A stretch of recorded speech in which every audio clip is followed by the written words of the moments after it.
We have to start today on a very somber note. We're focusing on the terrible terror attack that struck Baisaran Meadow near Pahalgam. That's in Anantnag district, Jammu and Kashmir. Yes, it's truly heartbreaking news. And Baisaran, it's known as mini Switzerland for a reason. It's supposed to be this place of just stunning beauty, peace. Exactly, so serene. And to think that became the backdrop for such brutality, it's hard to process. It really is. The contrast is just jarring. This happened Tuesday, April 22nd, 2025. And the numbers are devastating. At least 26 people lost their lives, mostly tourists, and many more injured. Horrific. It's one of the deadliest attacks we've seen there in quite some time. It really is. You can't help but think back to the Pulwama attack in 2019, the scale, the shock. It brings back those awful memories. Absolutely. The human cost is just immense, isn't it? And the impact on families, on the whole sense of security there. Yeah. That's profound. And it seems clearly designed to hit that sense of security, targeting such a peaceful spot. Definitely seems calculated to spread fear far and wide. The initial reports described just, chaos, absolute terror. Witnesses said the attackers were dressed like local police. That detail, the disguise tactic, Right. How common is that? And what kind of challenge does that deception pose, both immediately for security and longer term for trust? Well, unfortunately, using disguises isn't new. We've seen it with various extremist groups around the world. It's a way to get close, exploit trust, cause confusion. Delaying recognition. Exactly. Maximize that initial shock and, tragically, the casualties.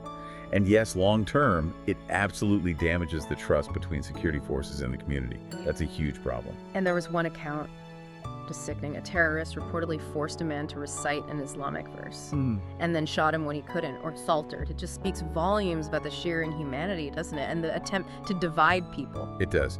Acts like that aren't just about physical violence. They're psychological warfare. They're meant to deepen fear, to drive wedges into society, to wreck any chance of reconciliation. It's deliberately tearing at the social fabric. Yeah. Chillingly deliberate. There was also this detail, though. Reports suggested women were apparently spared by the attackers. Now, obviously, that's zero comfort given the scale of the tragedy. Not at all.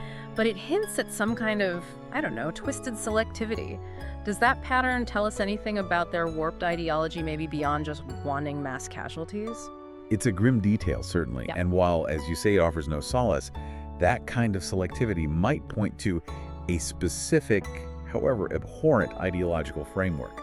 Maybe some twisted interpretation of religious or cultural norms they claim to follow. Right. Understanding those contorted reasons, even while utterly condemning them, can sometimes help in figuring out how to counter their narrative. Right. Makes sense. Okay. The aftermath, you can only imagine, just pandemonium. That beautiful meadow shattered by gunfire, the cries, people trying desperately to help each other. Just awful. And then security forces arriving. Must have been relief mixed with, ongoing fear, especially given how tough the terrain is there.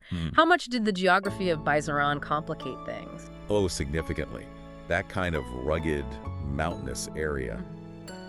It creates huge logistical problems for first responders. Yep. Getting vehicles in, moving personnel, evacuating the injured out. It's all incredibly difficult. Yeah. Local knowledge and, frankly, local resources become absolutely vital in those first critical hours. And we heard about helicopters being brought in for the most critically injured. That really underscores the severity. It does. Rapid medical evacuation would have been paramount. And also, those local ponies, Wow. usually used for tourists, right? But they apparently played a key role getting others out over that difficult ground. It's quite something, isn't it? Yeah. Shows how people adapt, how everyday things become lifelines. The local community, their knowledge of the terrain, using what they had, absolutely crucial. And reports said the local community, despite their own shock and fear, they really rallied, offering help, comfort. That outpouring of humanity. It's often what you see, thankfully, even in the darkest times. It's that resilience, that compassion. It shows a shared humanity that terrorism tries, but fails to extinguish. It really does. Now, predictably, the condemnation for this attack has been swift and widespread globally. Yeah. Leaders, governments, US, Russia, Italy, many others, strong statements denouncing it, expressing solidarity with India. It really highlights that terrorism is seen as a threat everywhere. Absolutely. That international response is important.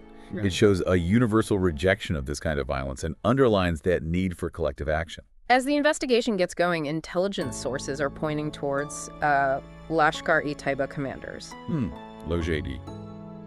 Not surprising, perhaps. And specifically, the Resistance Front, or TRF, which is thought to be a proxy for Lipti, has been strongly implicated. Could you just quickly explain what proxy means here for listeners who might not be familiar? Sure. So a proxy group like TRF in this kind of context essentially acts as an arm or on behalf of a larger organization here, Lashkar-e-Taiba. Right. They might get instructions, maybe training funds from the parent group, Yeah. but it allows the main organization to maintain some distance, perhaps avoid direct blame, or try to project a more local face. Okay, that makes sense.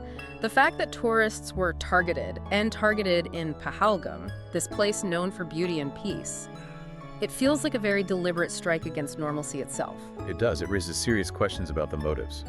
What kind of broader strategic goals could be behind targeting civilians and specifically tourists like this? Well, hitting tourists in such a symbolic place like Pahalgam, it's a tactic with ripple effects far beyond the immediate tragedy. The aim is usually to sow widespread fear, yes, but also to cripple the local economy by scaring away visitors. Undermine that image of peace. Precisely. Undermine any narrative of stability or normalcy that the region is trying to build.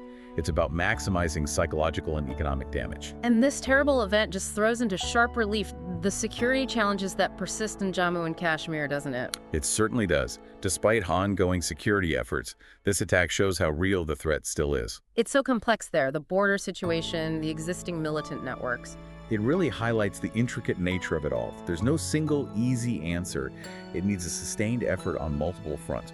Security, yes, but also tackling socioeconomic issues, countering the extremist ideologies. And the attackers using disguises, as we mentioned, that suggest they're adapting their tactics too. Right, appearing as security personnel, that's about lowering defenses, gaining access. Which means our security forces constantly need to be adapting to enhancing intelligence gathering. Absolutely.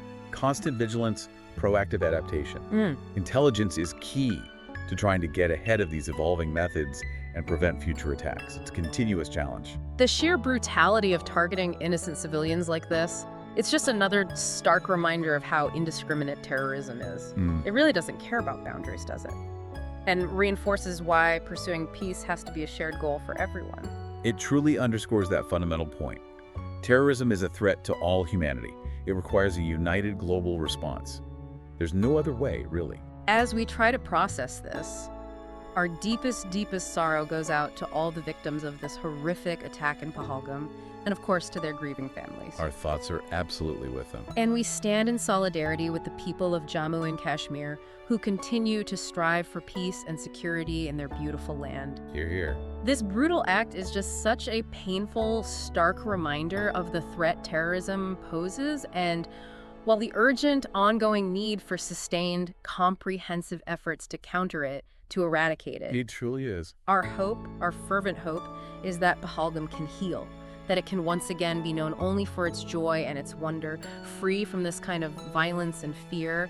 And, maybe it reminds us of our collective responsibility to work towards a world where terror is just a dark memory and peace can actually prevail. A necessary hope to hold on to. Thank you for joining us for this very difficult deep dive today. We will, of course, continue to follow this story and other important global events. We will. We hope you join us next time for another exploration of our world.